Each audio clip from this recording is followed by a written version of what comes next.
কিভাবে প্রথমবার এই বাটারস্কচ কেকটি তৈরি করলাম তার সাথে শেয়ার করেছি কেমন হয়েছে এর টেস্ট, এবং তার সাথে শেয়ার করেছি কিভাবে বাটারস্কচ কেকের এই ক্যারামেল সসটা বানিয়েছি।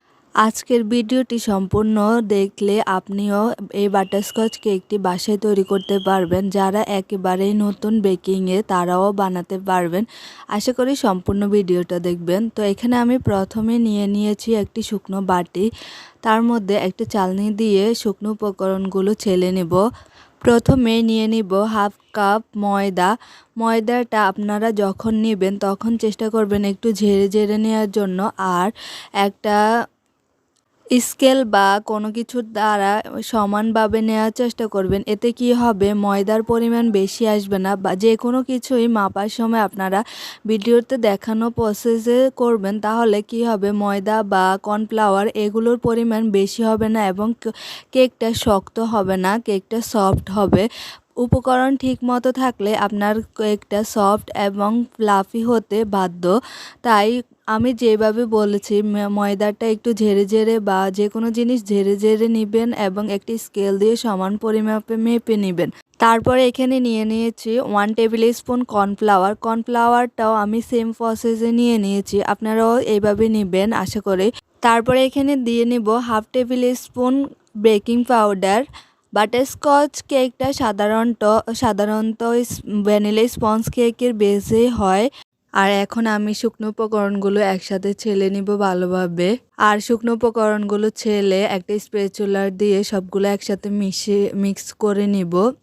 এখন আমি রুমের স্বাভাবিক তাপমাত্রায় থাকা 2টো ডিম ভেঙে নিয়েছি। যদি ডিমগুলো ফ্রিজের হয় তাহলে আপনারা অবশ্যই ডিমগুলো 1 ঘন্টা আগে বের করে রাখবেন ফ্রিজ থেকে, এবং সাদা অংশ থেকে কুসুমগুলোকে আলাদা করে নিব। এখন আমি তারপরে আমি ডিমের সাদা অংশটাকে কিছুক্ষণ বিট করে নিব হালকা ফোমি হয়ে আসা পর্যন্ত।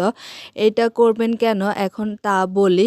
ডিমের সাদা অংশটাকে আগে একটু বিট করে ফোমি করে নিলে আপনার ডিমের সাদা অংশ থেকে যে এয়ার বাবেলসগুলো আছে ওইগুলো চলে যায়, যার ফলে এগুলো পরে দেখা দেয় না। তো এখন আমি ডিমের সাদা অংশটা কিছুক্ষণ বিট করে নিয়ে এতে 1/3 কাপ চিনি অ্যাড করব। চিনিটা আপনারা চেষ্টা করবেন দুইবারে দিলে চিনিটা খুব সহজে গলে যায়। তো আমি এখানে চিনিটা 2বারে দিয়ে ভালোভাবে বিট করে নিচ্ছি চিনিটা গলে যাওয়া পর্যন্ত। চিনিটা যাতে দানাদার না থাকে সেদিকে অবশ্যই খেয়াল রাখবেন। এতে আমি সেকেন্ড বারও চিনি দিয়ে আবারও কিছুক্ষণ বিট করে নিব। চিনিটা আসলে গলে যাওয়া পর্যন্তই বিট করব, প্রপারলি ডিমের ম্যারাংটা তৈরি হওয়া পর্যন্ত। তারপরে এখানে আমি চিনি গলে যাওয়া পর্যন্ত বিট করে নিচ্ছি। আর আরেকটা কথা বলি, চিনিটা যাতে আপনারা দেখবেন যে চিনিটা যাতে দানাদার না থাকে। চিনিটা যদি গোটা থেকে যায় তাহলে কি হবে, কেকটা বেক করার পরে কেকের উপর ভিজা ভাব থেকে যাবে। তাই চিনিটা ভালোভাবে গলানোর চেষ্টা করবেন। আমি এখানে হাত দিয়ে একটু চেক করে দেখছি চিনিটা গলে গিয়েছে কিনা। তো আমার এখানে চিনিটা কিছুটা দানাদার আছে, তাই আমি আবারও বিট করে নিচ্ছি। তো আমার এখানে ডিমের ম্যারাংটা পারফেক্টভাবে স্টিফ হয়ে গেছে। যখন দেখবেন ডিমের ম্যারাংটা চোখা হয়ে আছে এবং একটা দাগ টানলে স্থায়ীভাবে তা বোঝা যাচ্ছে, বা একটা নাম্বার লিখে দেখবেন যে যদি স্থায়ীভাবে বোঝা যায় তাহলে বুঝবেন যে ডিমের ম্যারাংটা একদম পারফেক্ট। তারপর এখানে আমি বাটারস্কচ ইমালেশন দিয়ে দিচ্ছি হাফ টি স্পুন। তারপর ডিমের কুসুম দুটো দিয়ে আবারও কিছুক্ষণ বিট করে নিব। মনে রাখবেন এই সময়টাতে বেশিক্ষণ বিট করা যাবে না, না হলে ডিমের ম্যারাংটা নষ্ট হয়ে যাবে এবং কেকটা যখন বেক করবেন তখন ছুপসে যাবে। স্পঞ্জ কেকের ক্ষেত্রে ডিমের ম্যারাংটা পারফেক্ট থাকা অনেক জরুরি। ডিমের ম্যারাংটা আমার কমপ্লিট করা। এখন আমি এখানে শুকনো উপকরণগুলো মিক্স করে নিব। শুকনো উপকরণগুলো আমি 2বারে দিয়ে তারপরে মিক্স করব। এই মিক্স করার ক্ষেত্রেও সাবধানভাবে মিক্স করতে হবে, খুবই আলতোভাবে মিক্স করতে হবে। এলোপাতাড়ি মিক্স করলে আপনার ডিমের ফোমটা বসে যাবে, যার ফলে ডিমের ম্যারাংটা নষ্ট হয়ে যাবে। আর ডিমের ম্যারাং নষ্ট হয়ে গেলে অবশ্যই কেকটাও পারফেক্টভাবে ফুলবে না, বা কেকটা কেকটা বেক হওয়ার ফলে চুপসে যাবে। এই সময়টাতে খুবই টাইম নিয়ে হাতে সময় নিয়ে তারপরে মিক্স করবেন। ভিডিওতে দেখতেই পাচ্ছেন আমি কিভাবে মিক্স করছি, ওইভাবে হালকাভাবে মিক্স করবেন। এখানে আমার শুকনো উপকরণগুলো মিক্স করা শেষ। এখন আমি একটা স্প্যাচুলার দিয়ে আবারও চেক করে দেখছি যে শুকনো উপকরণগুলো নিচে দলা পেকে আছে কিনা।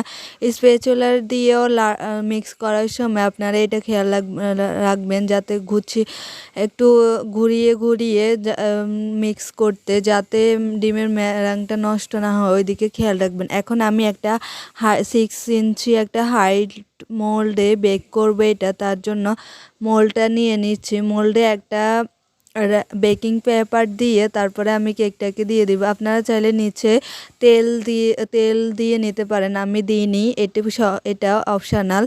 আর সাইডে স্পঞ্জ কেকের ক্ষেত্রে মোল্ডের সাইডে কখনো তেল দিবেন না, সাইডে তেল দিলে কেকটা চুপসে যাবে। কেকটা আমি 30 থেকে 35 মিনিট পর্যন্ত চুলায় বেক করতে দিয়ে এইদিকে আমি ক্যারামেল সসটা রেডি করে নিব। এখানে আমি 1/3 কাপ চিনি দিয়ে ক্যারামেলটা তৈরি করে নিব। এখানে আমি ক্যারামেলটা তৈরি করতে কোনো পানি ইউজ করিনি।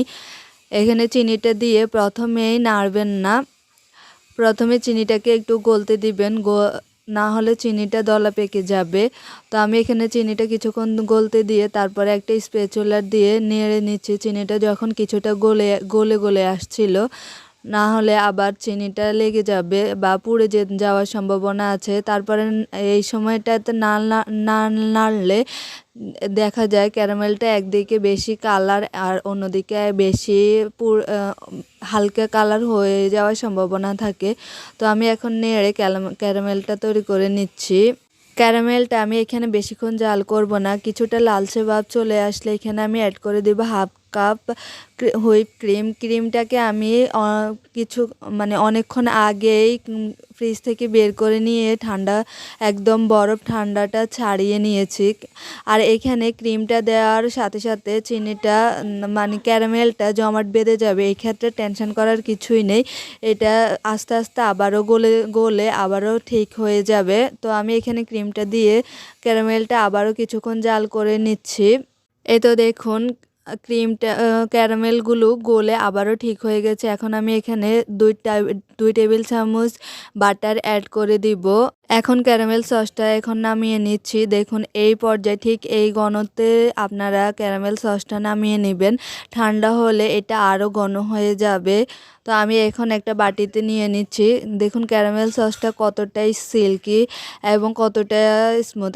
এই ক্যারামেল সসটা খেতে অনেক মজাদার হয়। যারা ক্যারামেল লাভার তারা এই সসটা অনেক পছন্দ করবে, আর বাটারস্কচ কেক তো তাদের আরও বেশি পছন্দ হবে। এখন আমি ক্রিম রেডি করে নিব কেকটা ডেকোরেশন করার জন্য। তো এখানে আমি একটা পাতিল নিয়ে নিয়েছি, তার মধ্যে দিয়ে দিব 1 কাপ পরিমাণে ক্রিম। 1 পাউন্ড কেকের জন্য 1 কাপ ক্রিমই যথেষ্ট। আর আমি এখানে যেহেতু কেকটা একটু হাইট করার চেষ্টা করেছি, তাই 1 কাপ ক্রিমই আমার সম্পূর্ণটা লেগেছে। তো আমি এখানে 1 কাপ পরিমাণ ক্রিম নিয়ে নিয়েছি। এখন আমি এটাকে ভালোভাবে বিট করে স্টিফ করে নিব। ক্রিমটা স্টিফ করতে করতে এদিকে আমার কেকটাও বেক হয়ে গেছে। দেখুন কেকটা কতটা পারফেক্টভাবে বেক হয়েছে। আর আমি কেকটাকে এখন ডিমোল্ড করে নিব। কেকটা ঠান্ডা করে নিয়েছি। অবশ্যই কেক ডিমোল্ড করার আগে সম্পূর্ণ ঠান্ডা করে নেবেন। এখন আমি কেকটা দেখে আপনারা অবশ্যই বুঝতে পারছেন কেকটা কতটা পারফেক্ট হয়েছে, কতটা সফট হয়েছে। আপনাদেরকে আমি কেটেও দেখাচ্ছি কেকটা কতটা সফট হয়েছে। আপনারাও আমার রেসিপিটি ফলো করলে আশা করি আপনাদের কেকগুলো এইরকম পারফেক্ট হবে। তো আমি এখানে কেকটা ডেকোরেশন করার জন্য মিল্ক সিরাপ রেডি করে নিয়েছি। এখন বোর্ডে কিছুটা ক্রিম লাগিয়ে আমি কেকের একটা লেয়ার দিয়ে মিল্ক সিরাপ দিয়ে নিব। তারপরে ক্রিমের একটা লেয়ার আর দিয়ে দিব আমাদের ক্যারামেল সসটা রেডি করেছি, ওই ক্যারামেল সসটা দিয়ে দিব। এভাবে আমি প্রতিটা লেয়ারে সেম প্রসেস ফলো করে তারপরে আমি কেকটাকে ক্রাম কোটিং করে আধা ঘন্টা পর্যন্ত ফ্রিজে রেখে দিব। আপনারাও ক্রাম কোটিং করে আধা ঘন্টা পর্যন্ত ফ্রিজে রাখার চেষ্টা করবেন, এতে ফাইনাল ফিনিশিংটা অনেক ভালো আসে।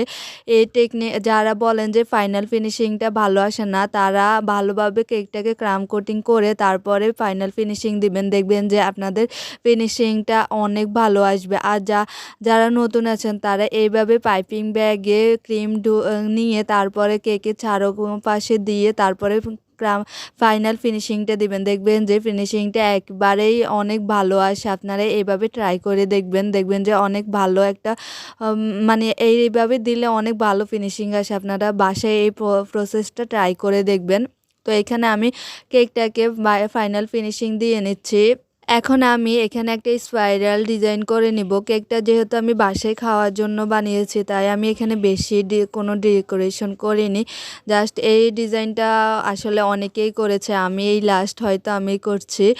এটা দেখতে কিছুটা মানে অনেক সুন্দর, বলে বোঝানোর মতো কিছু নেই, ভিডিওতে দেখলে আপনারা বুঝবেন কী রকম করছি। একটা সাসলিকের কাঠি বা শলা দিয়েও আপনারা এই ডিজাইনটা করতে পারবেন।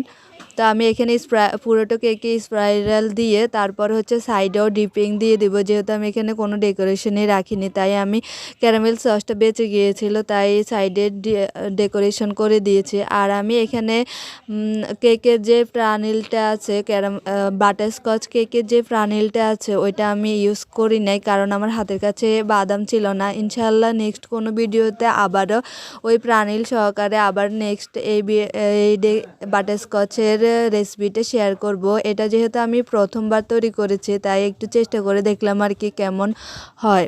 তো আমার এখানে সাইডেও ক্যারামেল সসটা দিয়ে ডিপিং দিয়ে দিয়েছি, তারপরে আমি কেকের ডেকোরেশনটাও করে নিয়েছি। এটা কেমন হয়েছে অবশ্যই জানাবেন। আর কেকের টেস্টটা মাশাআল্লাহ অনেক ভালো হয়েছে। আর আমার ডেকোরেশনটা কেমন হয়েছে অবশ্যই জানাবেন। আমার ভিডিওগুলোতে যদি কোনো ভুল হয়ে থাকে ক্ষমা সুন্দর দৃষ্টিতে দেখবেন। আল্লাহ হাফেজ, কথা হবে আবার পরের ভিডিওতে।